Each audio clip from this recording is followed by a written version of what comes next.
हरियाणा के मुख्यमंत्री मनोहर लाल ने चंडीगढ़ में सीएम की विशेष चर्चा कार्यक्रम के तहत ऑडियो कॉन्फ्रेंसिंग के माध्यम से आंगनवाड़ी कार्यकर्ताओं के साथ संवाद किया और इस दौरान मुख्यमंत्री मनोहर लाल ने 10 साल से अधिक सेवा देने वाली आंगनवाड़ी कार्यकर्ताओं का मानदेय बढ़ाकर 14,000 करने सहित कई बड़े ऐलान किए।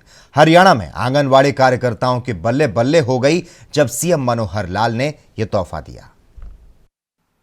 मैं हरियाणा भर की सभी आंगनवाड़ी में काम करने वाली अपनी बहनों को नमस्कार करता हूं और साथ ही इस सप्ताह भर के हमारे त्यौहार उत्सव, दिवाली, उसके बाद भाई दूज और आने वाला कल छठ पूजा का कार्यक्रम, इसकी भी बहुत बहुत बधाई देता हूं। मेरी प्यारी बहनों, हमारा जो काम है आंगनवाड़ी, इस नाते से जो बच्चों की सेवा हम करते हैं, बच्चों की देखभाल करते हैं, अपने आप में एक बहुत महत्वपूर्ण काम है।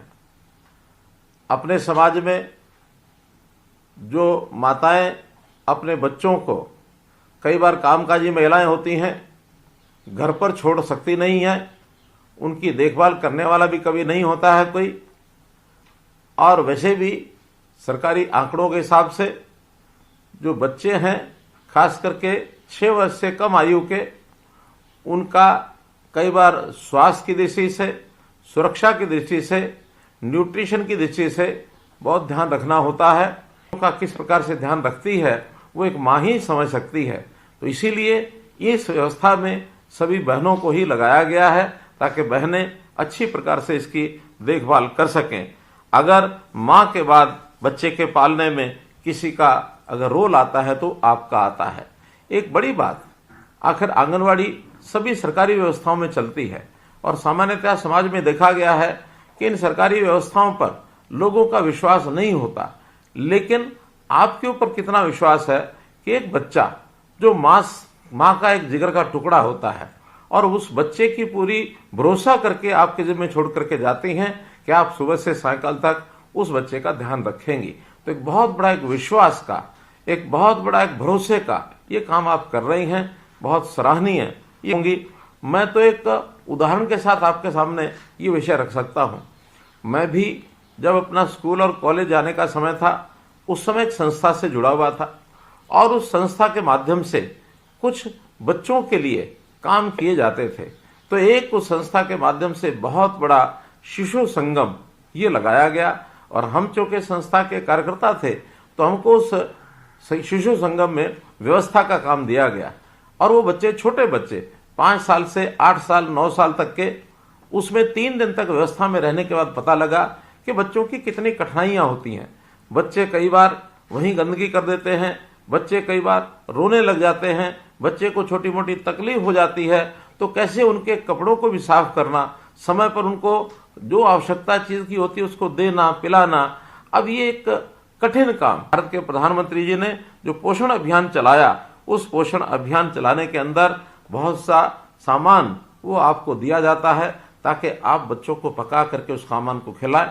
जो बच्चे आते नहीं है, घर पर रहते हैं, उनके घर पर उस भोजन को आप पहुंचाते हैं और उस पोषण के व्यवहार के साथ साथ उनका सारा एक प्रकार से बच्चे का नाप तोल, उसका कद कितना हो गया, उसका वेट कितना हो गया, फिर उसको टीकाकरण भी किया जाता है ताकि उसको कोई प्रारंभिक जो बीमारियां लगने वाली हैं वो बीमारी भी न लगे।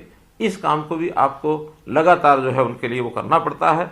बच्चों को सफाई, ये सफाई सिखाने का काम ये भी आखिर उन बच्चों को, बच्चों के लिए करना पड़ता है और बच्चे सफाई कैसे रखें ये भी सिखाना पड़ता है, क्योंकि बचपन में जो आदत, जो संस्कार बालक की हो जाए, जीवन भर वही रहता है। जापान के विद्यालय का मैं आपको उदाहरण देता हूं। जापान में जब भी बच्चा अपने प्राथमिक शिक्षा ग्रहण करने के लिए ऐसे शिशु वाटिका में जाता है तो वहां सबसे पहले जहां वो बैठता है वहां उसके आसपास जगह साफ है कि नहीं है। उन कार्यकर्ताओं को 1 लाख की बजाय 2 लाख रुपया दिया जाएगा आंगन यानी रिटायरमेंट के समय, और जो हेल्पर हैं उनको 50,000 रुपए की बजाय 1 लाख रुपए की राशि दी जाएगी, अर्थात ये दोनों को डबल कर दिया गया है। इसी प्रकार वर्दी भत्ता भी अभी तक 800 रुपया दिया जाता था, अब इसको बढ़ा करके 1500 रुपया वार्षिक करने की मैं घोषणा करता हूं। गांव के अंदर हम लोगों ने बाल वाटिकाएं, यानी सरकारी स्कूलों में जो हमारे जितने भी आंगनवाड़ी हैं उनको नाम पहले दिया था हमने प्ले वे स्कूल। अभी उनका नाम, क्योंकि सरकारी जो नई शिक्षा नीति है, राष्ट्रीय शिक्षा नीति, उसमें इनका नाम बाल वाटिका कर दिया गया है। तो इन बाल वाटिकाओं का ही नाम रखा है। 4000 बाल वाटिकाएं बन चुकी